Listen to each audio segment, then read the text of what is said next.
मुदखेड नगरपालिकेला जेव्हा आम्ही 2025 समोर जात होतो तेव्हा आम्ही मुदखेड शहरामध्ये काँग्रेससमोर आमची जी लढाई होती त्या लढाईमध्ये आम्हाला चांगलं यश भेटलं। नगराध्यक्ष आणि 14 नगरसेवक हे भारतीय जनता पार्टीचे आदरणीय अशोकराव चव्हाण साहेब, अमिताभाई चव्हाण, श्रीजयताई चव्हाण यांच्या नेतृत्वाखाली निवडून आले।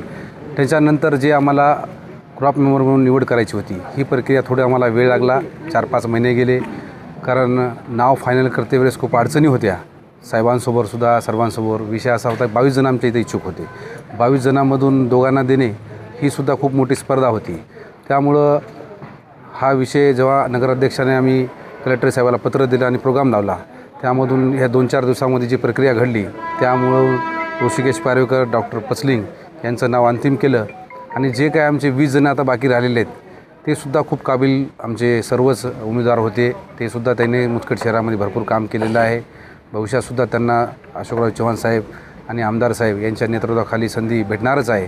त्यांनीसुद्धा कुठं मनाला काही गोष्ट कोणती लावून घेऊ नये, मी त्यांना वरसुद्धा तीच विनंती केली की सर्वच लायक उमेदवार होते, पण अडचण अशी असते की जागा 2 असतात आणि 20 ते 22 जण इच्छुक असतात, तेव्हा अडचण होते। म्हणजे कोणाला तरी मागं पुढं होणारच आहे, कारण येणाऱ्या काळामध्ये खूप इलेक्शन असतील किंवा कोणत्या संस्था असतील याच्यावर निवड त्यांची ह्या माध्यमातून केली जाईल आणि एक चांगल्या डॉक्टर साहेब असतील यांचं मुदखेड शहरामध्ये ह्या सेवेतून त्यांच्या डॉक्टरी पेशातून चांगली सेवा आहे मुदखेडमध्ये, ऋषीचं मेडिकल आहे, युवा आहे, त्यामुळं दोघांचाही आम्हाला मुदखेड शहरामध्ये भाजपला फायदा होणार आहे आणि दोघंसुद्धा पक्षाचं काम चांगलं करतील हे आम्ही त्यांच्याकडून अपेक्षा व्यक्त करतो। सर्वप्रथम महाराष्ट्राचे लाडके माजी मुख्यमंत्री अशोकरावजी चव्हाण साहेब, तसेच आमच्या मार्गदर्शिका माजी आमदार अमिताभाई चव्हाण, तसेच लाडके आमदार श्रीजयताई चव्हाण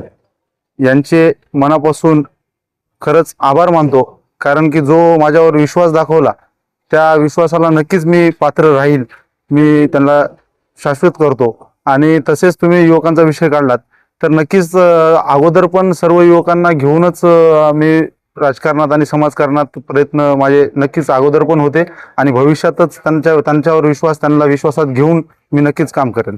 5 वर्षात नक्कीच आता अगोदर कामं झालेलेच आहेत। आमचे नगराध्यक्ष आमच्या ताई विश्रांतीताई कदम, तसेच उपाध्यक्ष मच्छीवाले साहेब आणि गटनेते सुनीलदादा शेट्टे यांच्या मार्गदर्शनाखाली आम्ही नक्कीच मुदखेडचा विकास करण्याचा प्रयत्न 100 नक्कीच करणार आणि साहेबांचा जे आदेश राहील, भाभीजींचा आणि दिदींचा जे आदेश राहील नक्कीच आम्ही त्याप्रमाणे आम्ही काम करू आणि मुदखेडसाठी नक्कीच कुठंतरी चांगला काम करण्याचा प्रयत्न। निवडीबद्दल श्रेय 100% साहेबांना, विशेष माझ्या मार्गदर्शिका भाभीजींना विशेष नक्कीच मी प्राधान्य देणार आणि त्याच्यानंतर दिदी पण माझ्यासाठी भरपूर प्रयत्नात होत्या, त्या तिघांचं पण खूप खूप माझ्याकडून आभार आहे। माधव विशेष तालुका शहराच्या लेवलला माधवदाजी आमचे कदम, तसेच उपाध्यक्ष मच्छीवाले, गटनेते सुनीलदादा शेट्टे या तिघांनी पण आणि सर्व काउन्सिलनंच माझ्या नावाला हे दिलं, पाठबळ दिलं, त्याच्यामुळं मी इथपर्यंत पोहोचू शकलो। या सर्वांचे खूप खूप धन्यवाद। विशेष आमच्या विश्रांतीताई, माधव पाटील कदम, सर्वांचे खूप खूप धन्यवाद। महाराष्ट्राचे लोकनेते माजी मुख्यमंत्री खासदार अशोकराव चव्हाण साहेब, लाडक्या माजी आमदार अमिताताई चव्हाण, आमदार श्रीजयताई चव्हाण व आमचे मुख्यमंत्री नगराध्यक्ष श्री विश्रांतीताई कदम यांचे मनापासून मी खूप खूप आभार मानतो। यांनी मला विकास सदस्य म्हणून काम करण्याची जी संधी दिली त्या संधीचं नक्कीच सोनं तो स्वच्छता, पाणी, आरोग्य याच्याकडे जास्त